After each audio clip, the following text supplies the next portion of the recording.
The Lord be with you.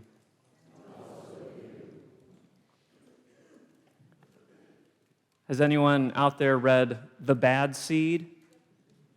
The Bad Seed. That's how I say it to my kids. Yeah? You read it? Yeah. The Bad Seed. Maybe you can use that in your college lit class. I don't know. Think about it. The Bad Seed. It's about a seed who behaves badly. He's cranky. He is disrespectful. He's naughty, disruptive. But he wasn't always a bad seed. In the beginning, he lived in a garden. He grew up on a sunflower surrounded by other seeds. His bad behavior began after he was harvested, plucked from his home, packaged into a snack bag, and nearly eaten at a baseball game. After that traumatic event, he begins to hide, to isolate, and to misbehave.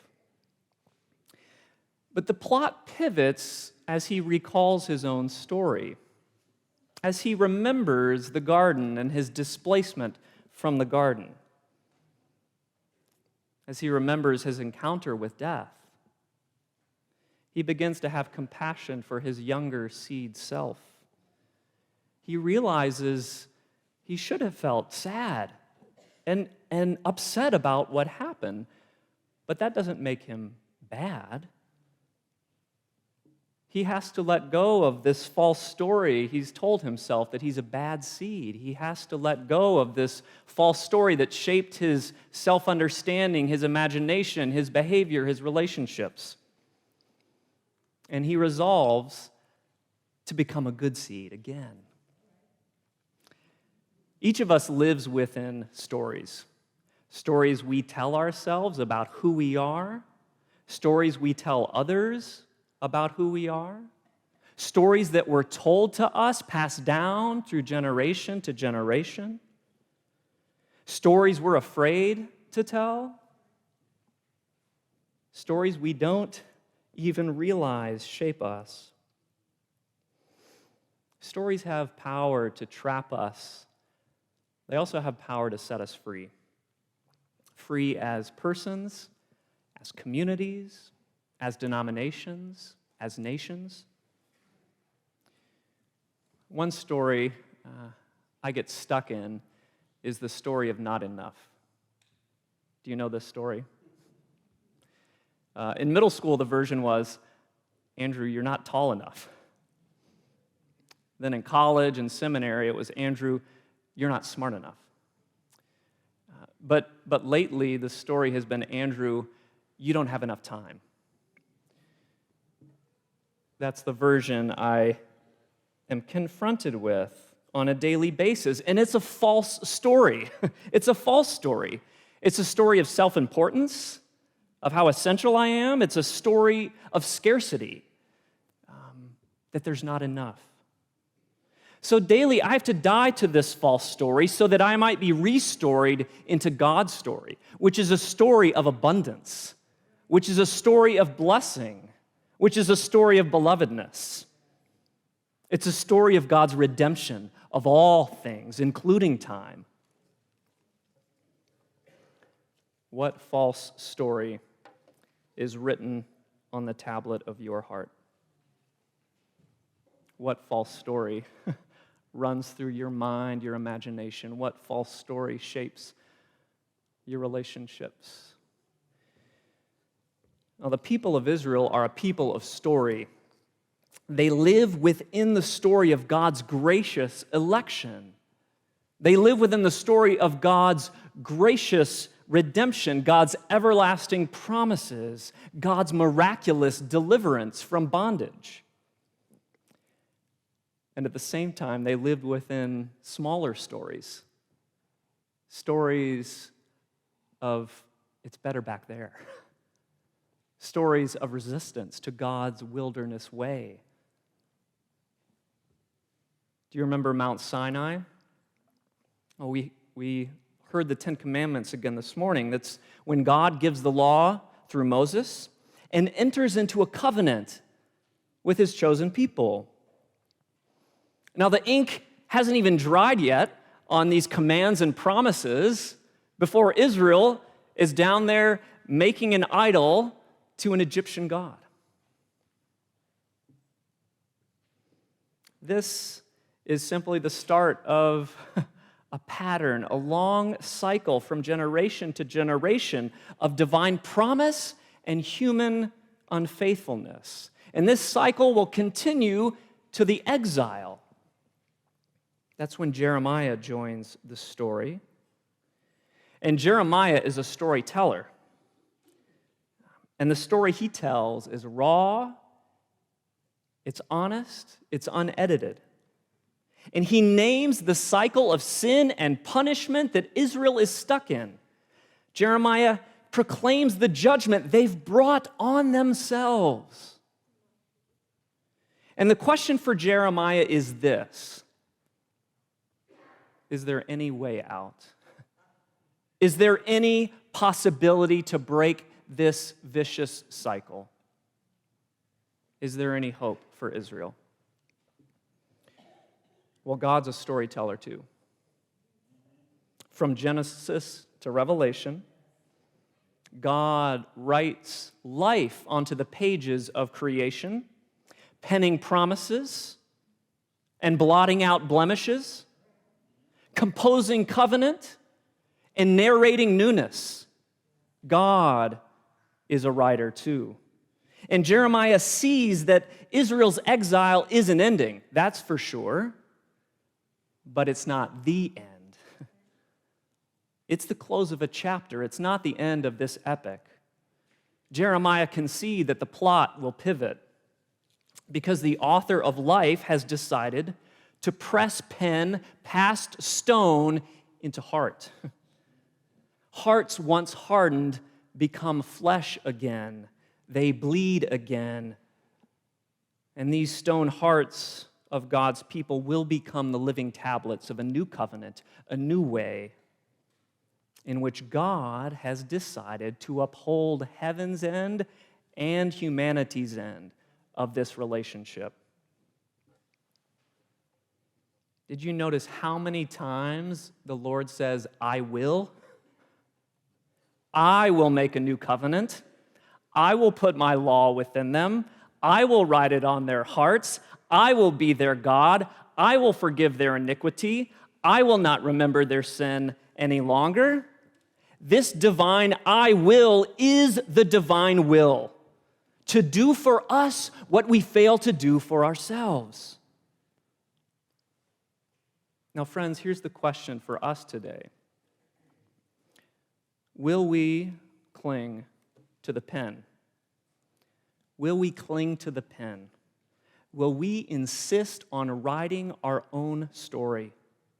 Will we get stuck within the smaller stories that shape our lives about who we are and where we're headed? Will we get stuck in smaller stories that we're a bad seed? Or that we don't belong? Or that we're unworthy, we're unloved, we're unseen? That there's no life on the other side of loss? That nothing new can grow in this bad soil? When we find ourselves writing these stories, will we stop mid-sentence? Will we lift the pen from the page and hand it over to the author of life? Will we hand it over to the author of life? Now, handing over doesn't mean handing off.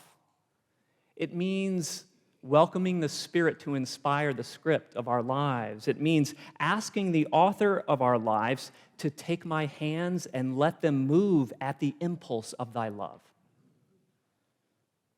Because our stories matter for more than just me, more than just you. They matter for all of us. They matter for communities and for denominations and for nations.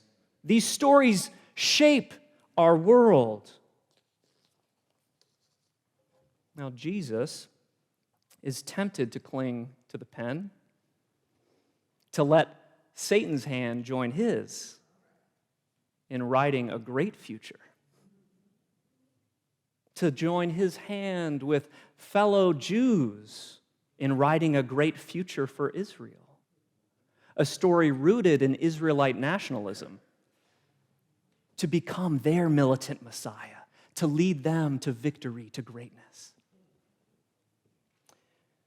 Instead, Jesus carries that pen of his life story into lonely places, placing it in the hands of his Father and asking the Father, will you write this story with me? Let me write this story with you. Let it be your story, not mine.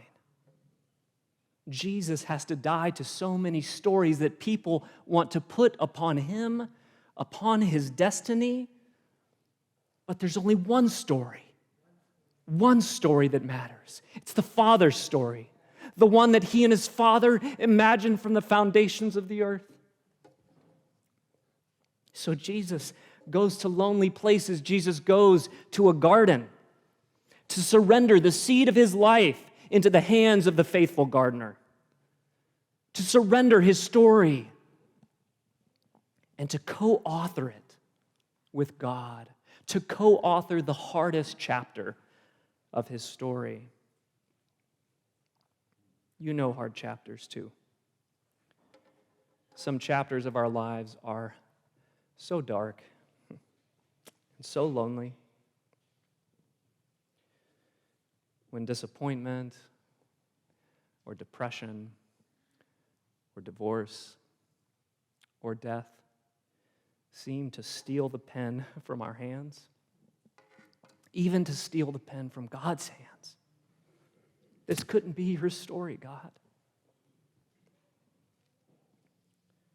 When marriage covenants and denominational covenants and democratic covenants are strained to the point of breaking, and we can't begin to imagine how this story could ever be redeemed. So, like that seed in the children's book, we must recall the garden story, and not just the Garden of Eden, but the Garden of Gethsemane, to recall Jesus' garden prayer, which he penned for each and every one of us. Father, let this cup pass from me. Let it pass. Don't let this happen. Yet, not what I want, but what you want. When we're living in those dark chapters, we can remember that God gives away the end of the story. We've heard the end of the story already today. God tells it to Abraham first, then to the Israelites after the Exodus, then to Jeremiah and Ezekiel during the exile. Here's the ending, friends. I will be your God, and you will be my people.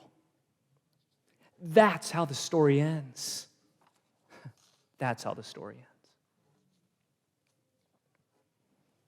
But is this only Israel's story? What about us Gentiles?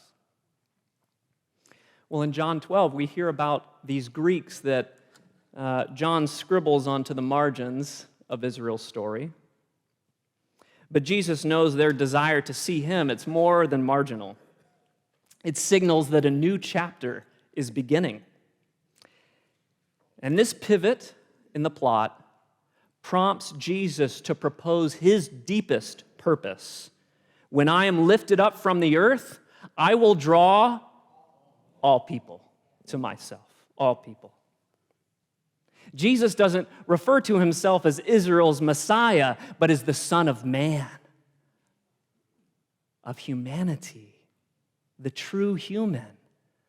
Because Jesus knows that the flourishing of Israel is connected to the flourishing of all their neighbors. So Paul, a Hebrew of Hebrews, can copy the covenant promise to the Corinthian community, made of Jews and Gentiles, and say this: I will live in them.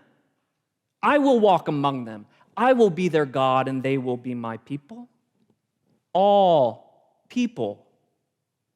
So as Jesus is lifted up on the cross above the earth. As Jesus stretches out his arms, he extends God's embrace to every last one of us, uniting us in himself, absorbing our violence into his body, absorbing our lies and our false stories into his truth, into the truth of God's story, transforming our suspicion into compassion, transforming our hatred into love. Jesus does this on the cross. The author of life puts death to death through death. Why? So that we might be a people from every tribe and every nation and every language and every political party and every sexual orientation and every denominational affiliation, and you fill in the blank. That we might be a people who belong to each other because we belong to God. Will we hand over the pen? The author of Hebrews calls Jesus the author and finisher of our faith. When we hand over the pen to God, it doesn't mean we won't face trouble. In fact, it ensures it. But as we die to ourselves, as we die to those false stories that shape our imagination, as we give away our love freely, as we serve others gladly and obediently, we not only join the story of Christ dying, we join the story of Christ rising. So that we can live through those dark chapters of our lives, believing that this won't be the last. That we can trust that what is lost in this world is not lost forever. So that we can sing that ancient prayer in faith that those who go out weeping, carrying seed for sowing, will come back with shouts of joy, carrying sheaves with them. We can sing that in the dark, friends, because Christ has written the ending of the story in his blood on the cross. See, the home of God is among mortals. He will dwell with them. They will be his peoples, and God himself will be with them, and he will wipe every tear from their eyes. Death will be no more. Mourning and crying and pain will be no more, because the first order of things has passed away. See, the one seated on the throne says, "See, I am making all things new." Friends, I don't have anything quick for that. It'll come to me later. We cry out for the ending of the story. Let's tell that ending to those who are hopeless about tomorrow. Tell that ending to those who weep today for those they've lost. Tell that ending today to those who suffer from cancer, after car accidents. Tell that ending today to those facing their own mortality.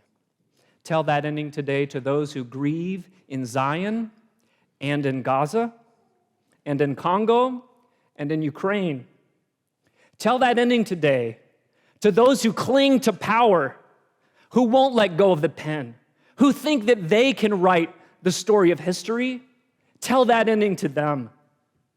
Tell them that a new day is on its way. Tell them how the story will end. In the name of the Father, and of the Son, and of the Holy Spirit.